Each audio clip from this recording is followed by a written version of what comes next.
प्रधानमंत्री नरेंद्र मोदी ने फिर से मन की बात को संबोधित किया और कोरोना वायरस के संकट से निपटने के कई सुझाव दिए।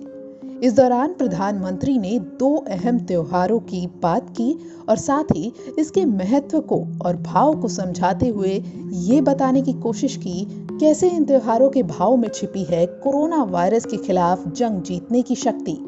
पीएम मोदी ने मन की बात में कहा कि इस साल अक्षय तृतीया का विशेष महत्व है। ये याद दिलाता है कि हमारी भावना अक्षय है।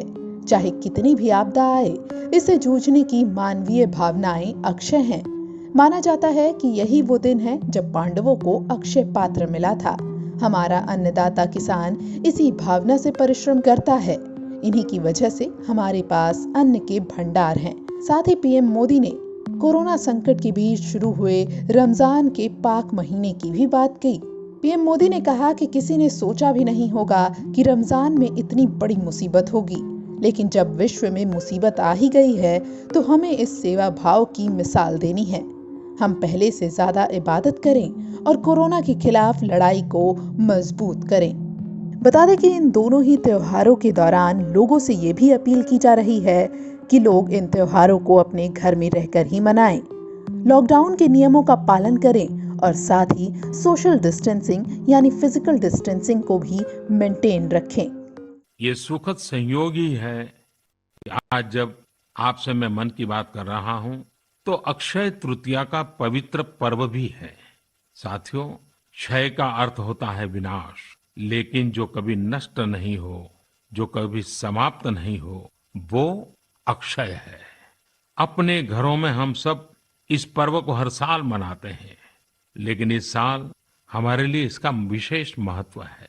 आज के कठिन समय में यह एक ऐसा दिन है जो हमें याद दिलाता है कि हमारी आत्मा, हमारी भावना अक्षय है। यह दिन हमें याद दिलाता है कि चाहे कितनी भी कठिनाइयां रास्ता रोके, चाहे कितनी भी आपदाएं आए, चाहे कितनी भी बीमारियों का सामना करना पड़े, इनसे लड़ने और जूझने की मानवीय भावनाएं अक्षय है।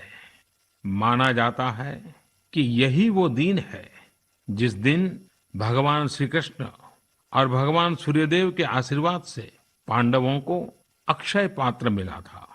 अक्षय पात्र यानी एक ऐसा बर्तन जिसमें भोजन कभी समाप्त नहीं होता है। हमारे अन्नदाता किसान हर परिस्थिति में देश के लिए, हम सब के लिए इसी भावना से परिश्रम करते हैं।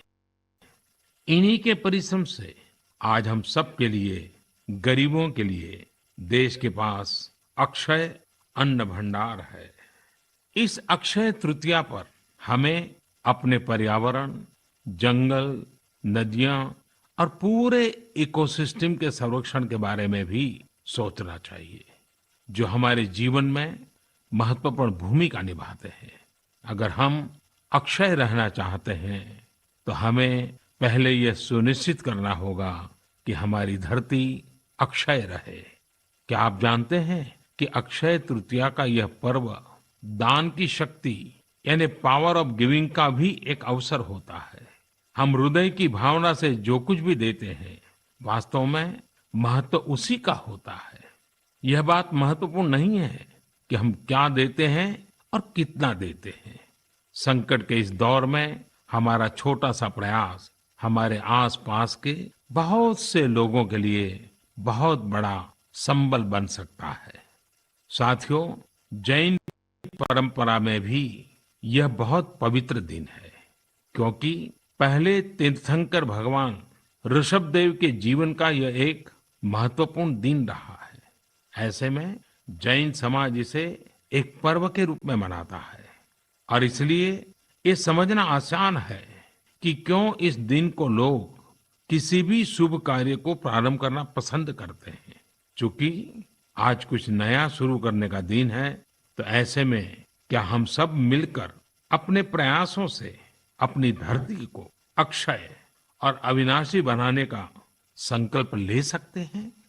साथियों, आज भगवान बसवेश्वर जी की भी जयंती है।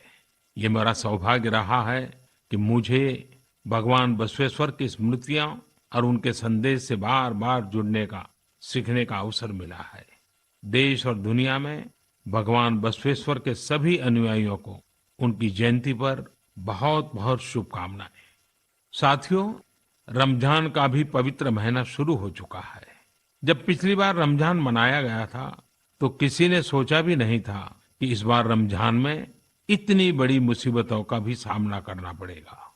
लेकिन अब जब पूरे विश्व में ये मुसीबत आ ही गई है तो हमारे सामने अवसर है इस रमजान को संयम, सद्भावना, संवेदनशीलता और सेवा भाव का प्रतीक बनाएं।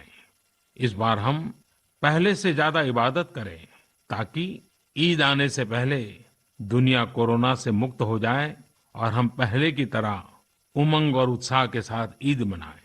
मुझे विश्वास है कि रमजान के इन दिनों में स्थानीय प्रशासन के दिशा निर्देशों का पालन करते हुए कोरोना के खिलाफ चल रही इस लड़ाई को हम और मजबूत करेंगे।